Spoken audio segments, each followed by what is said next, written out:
இந்த ஜாதியை பற்றி நிறைய பேசணும்னு சொல்லி ஆசை. நான் ஒரு வீடியோவில் கூட ரொம்ப வருஷத்துக்கு முன்னாடி பேசியிருக்கேன். அப்போ இருந்து இது வரைக்குமே அப்படியே தான் இருக்குது. இது ஜாதி வந்து அவசியமா அவசியம் இல்லை அப்படிங்கிற ஒரு கேள்வி எழுப்புனீங்கன்னா வச்சுங்களேன், தமிழ்நாட்டுக்குள்ளே ஒவ்வொருத்தரும் ஒவ்வொரு விதமாக பேசுவான். கம்யூனிஸ்ட்டு பேசினா ஒரு மாதிரி பேசுவான், திராவிட சித்தாந்தம் இருக்கவன்ட்டு பேசினா ஒரு மாதிரி பேசுவான், ஆர்எஸ்எஸ் காரன்ட்டு பேசினா ஒரு மாதிரி பேசுவான்.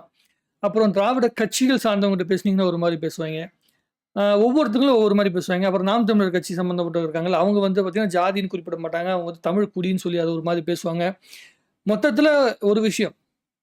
இப்ப என்ன சொல்லுவாங்கன்னா, ஒவ்வொருத்தவங்க கட்சிகளுமே அந்த கட்சிகளுக்கு தகுந்த மாதிரி இந்த ஜாதி அப்படிங்கிற விஷயத்த பார்க்குறாங்க. நான் எப்படி பார்க்குறேன் அப்படின்னா வந்து, உண்மையா இந்த தமிழ்நாட்டுக்குள்ள இப்ப இருக்க சூழ்நிலைக்குள்ள எங்க தெரியுமா ஜாதி வருது? நீங்க காதல் அப்படிங்கிற மேட்டர் எடுத்துக்கிட்டா மட்டும் தான் ஜாதி வருது.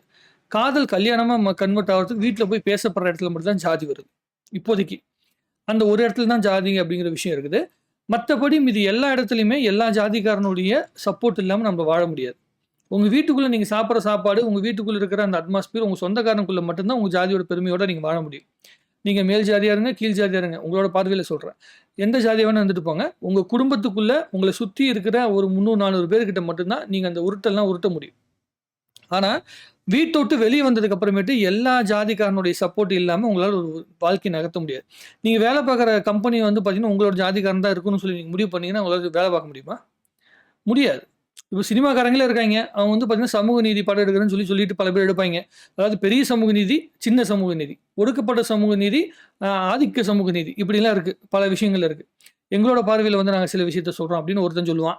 எங்களோட பார்வையில நாங்க விஷயத்த சொல்றோம் அப்படின்னு சொல்லி ஒருத்தன் சொல்லுவான். அமுக்கப்பட்ட, பிதுக்கப்பட்ட வரலாறுன்னு ஒண்ணு இருக்கு. ஆண்ட பரம்பரை, ஆளாத பரம்பரைன்னு ஒரு குரூப் இருக்குல்ல, அந்த குரூப் ஒண்ணு இருக்கு. ஸோ இவங்க எல்லாமே ஆளாளுக்கு ஜாதி பெருமைகள வந்து பேசுறாங்க. அவங்களோட ஜாதி பெருமைய, அவங்க ஜாதிகள் பட்ட கஷ்டத்த பத்தி பேசுறாங்க. இதுல என்ன நான் சொல்ல வரேன்னா, ஜென்ரலா ஒரு விஷயம் என்ன சொல்ல வரேன்னா, எது பேசினாலுமே கடைசியில அது வந்து எந்த இடத்துல கொண்டு போய் நிறுத்துறீங்க? காதல் அப்படிங்கிற இடத்துல கொண்டு போய் நிறுத்துறீங்க. 20 வருஷம், 25 வருஷமா வளர்த்துன அப்பா, அம்மாவுக்கு வந்து பார்த்தீங்கன்னா, இவங்கள தான் செலக்ட் பண்ணணும் அப்படின்னு தெரியாதா? அத வந்து ஒரு சாதாரண வேற ஒரு ஜாதிக்கார பையன் வந்து என்னோட பொண்ண வந்து கல்யாணம் பண்ணிட்டு போனா நான் விட்டுருவேனா அப்படின்னு சொல்லி வந்து ஒரு குரூப் கேட்கறாங்க. நான் கொஞ்சம் யோசிச்சு பார்த்தேன்.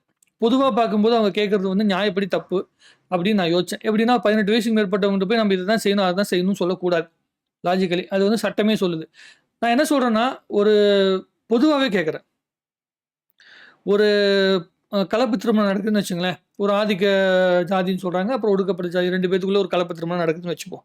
அந்த கலப்பு திருமணம் நடக்கிறது, அ நடக்கும்போது அந்த பையன் வந்து இருக்கான்னு வைங்களேன், அந்த பையன் அந்த பொண்ண வச்சு காப்பாத்துற அளவுக்கு ஒரு நல்ல வருமானத்துல இருக்கிற கதைகள் நெறைய நடக்குதா?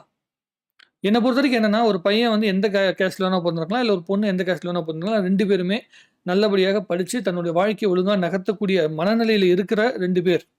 நல்லா படிச்சு பட்டதாரியா இருந்து ஒரு ஐடி கம்பெனில போய் நல்லா வேலை பார்த்துட்டு இருக்கிற ஒரு பையன் போய் பொண்ணு கேட்டு தரலினா தப்பு தான். கண்டிப்பா. அந்த பொண்ண வச்சு காப்பாத்துற அளவுக்கு அவனால ஃபினான்சியல் ஸ்டெபிலைஸ் ஆகுற அளவுக்கு அவன் சூழ்நிலைக்குள்ள இருக்கிறான் அப்படின்னா, அந்த பையனுக்கு பொண்ணு குடுக்கலினா தப்பு. இல்ல அந்த பையன் வேலை வெட்டிக்கே போமாட்டான். ஆனா வெறும் காதல மட்டும் கையில வச்சுட்டு இருக்கான்னா, அந்த பையனுக்கு பொண்ணு குடுக்குறது தப்பு. காதல மட்டும் வச்சுக்கிட்டு இந்த காலத்துல எதுவுமே பண்ண முடியாது. காதல மட்டும் வச்சுக்கிட்டு காதல் மட்டும் தான் பண்ண முடியும். வாழ்க்கைய நகர்த்த முடியாது.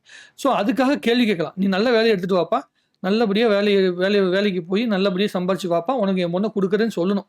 அது வந்து எந்த ஜாதியா இருந்தாலும் நடக்கணும். அப்படி இருந்தா தான் இந்த சமூகம் ஒரு சமநிலைக்கு வரும். ஒரே சமூகத்துக்குள்ள இருக்கிறவன இன்னொரு அதே சமூகத்துக்காரன் முன்னேற்றிருந்தா சரித்திரமே கிடையாது. நீங்க சும்மா நோட் பண்ணி பாருங்களேன். எந்த சமூகத்த இப்ப நீங்க உங்க சொந்தக்காரங்கலாம் இருக்காய்ங்க. எல்லா சொந்தக்காரனும் நீங்க நல்லா இருக்கணும்னு மட்டுமே ஆசைப்பட்டுட்டே இருப்பான். நீங்க நல்லா நோட் பண்ணுங்க. நீங்க முக்காவாசி உங்க வாழ்க்கையில திட்டுறது எல்லாமே உங்களுடைய ஜாதிக்காரன தான் திட்டிட்டு இருப்பீங்க. நம்ம ஜாதிக்காரன் எங்கெங்க நம்ம ஜாதிக்காரன வளர்த்து விடுறான். அப்படிங்கிற மனநிலையில தான் நம்ம எல்லாருமே பேசிட்டு இருக்கிறோம்.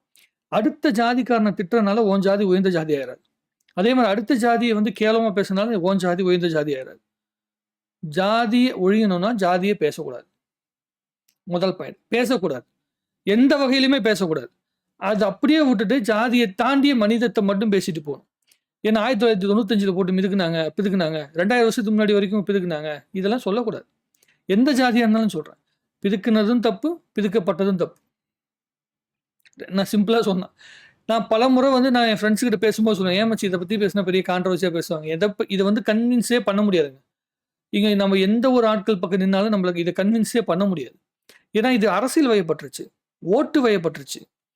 ஜாதிங்கிற விஷயம் ஒரு ஓட்டு அப்படிங்கிற இடத்துக்குள்ள போய் லாக் ஆயிருச்சு. நீங்க ஒரு ஒரு கேஸ்ட் இருக்காங்க, ஒரு ஜாதிக்காரங்க இருக்காங்கன்னா, அந்த ஜாதிக்காரங்க அந்த ஏரியா ஃபுல்லா நெறைய பேர் இருக்காங்கன்னு வச்சுக்கங்களேன். அவங்க சம்மந்தப்பட்டவங்களே தான் 2 பேருமே நிக்கிறாங்க. பெரிய கட்சிகள் 2 கட்சி நிக்குதுன்னு வைங்களேன். 2 கட்சியுமே ஒரே ஜாதிக்காரங்க தான் நிக்கிறான். அந்த ஜாதிக்காரங்களுக்குள்ள வர ஓட்ல யார் வந்து கம்மியான ஓட்டு வாங்குறாங்களோ, அவன் தான் தோத்து போறான். ஆனா அவங்களுக்குள்ள ஒரு மியூச்சுவல் அண்டர்ஸ்டாண்டிங் இருக்குது. இது எந்த விதத்துல வந்து நமக்கு பயன்படும் அப்படின்னு எனக்கு புரியல. ஒரே ஒரு விஷயம் மட்டும் தயவு செஞ்சு புரிஞ்சுக்கங்க. கலை அப்படிங்கிற விஷயம் பொதுவான விஷயம். அதுக்குள்ள எந்த வகையிலுமே வந்து ரொம்ப குளோரிஃபை பண்ணி பேசாதீங்க. என்னோட சமூகத்துடைய வலிய நான் சொல்ல வரேன்னா, சொல்லுங்க. ஆனா அத மட்டுமே சொல்லிக்கிட்டு இருக்கிறது பேரு சினிமா அல்ல. என்ன பொறுத்தவரைக்கும். அது யார் சொன்னாலும் சரி. ஆதிக்க ஜாதியாக இருந்தாலும், ஒடுக்கப்பட்ட ஜாதியாக இருந்தாலும், அத ஒண்ண மட்டுமே பேசி, அத மட்டுமே அரசியலாக்கிட்டு இருந்தா, அழகான சினிமா வந்து என்ன ஆயிரும்னா, ஒரு குரூப்பிசமான சினிமாவா மாறி போயிரும். சொல்லுங்க, தப்பில்ல. வருஷத்துக்கு 1 படம், 2 படம் ஓகே. வருஷம் ஃபுல்லா அதே தான் பண்ணுவேன். என் வாழ்க்கை ஃபுல்லா அதே தான் பண்ணுவேன்னா, அதுல என்ன பிரயோஜனம் இருக்குன்னு தெரியல. பிளஸ் இது என்னன்னா, இது நம்மள பின்னாடி புடிச்சு இழுக்குது. நம்ம ஒரு 20 வருஷத்துக்கு அப்புறமேட்டு நம்ம எப்படி இருப்போம் அப்படிங்கிற கதையை நோக்கி கொண்டு போச்சுன்னா ஓகே. நீங்க பேசுகின்ற சமூக நீதி உங்கள ஒரு 20 வருஷம் முன்னாடி கொண்டு போச்சுன்னா சரி. ஆனா உங்கள வந்து 30, 40 வருஷம் பின்னாடி இழுக்குதுன்னா அது எந்த பிரயோஜனம்? எதனால பிரயோஜனப்பட போகுது? ஒண்ணுமே பிரயோஜனம் இல்லையே! எனக்கு புரியவே இல்ல. நீங்க சமூக நீதி பேசுகின்ற படத்துல வெறும் என்னுடைய சமூகத்த சேர்ந்தவங்க மட்டும் தான் நடிக்கணும்னு ஆசைப்பட்டீங்கன்னா நடக்குமா? எந்த ஒரு எங்கள வந்து அடிமைப்படுத்தி வச்சு இந்த கேஸ்ட்லேருந்து ஒருத்தன் வந்து நடிக்கவே கூடாதுன்னு நீங்க முடிவு பண்ணீங்கன்னு வைங்களேன், நடிக்க வைக்க முடியுமா? வாய்ப்பு இருக்கா?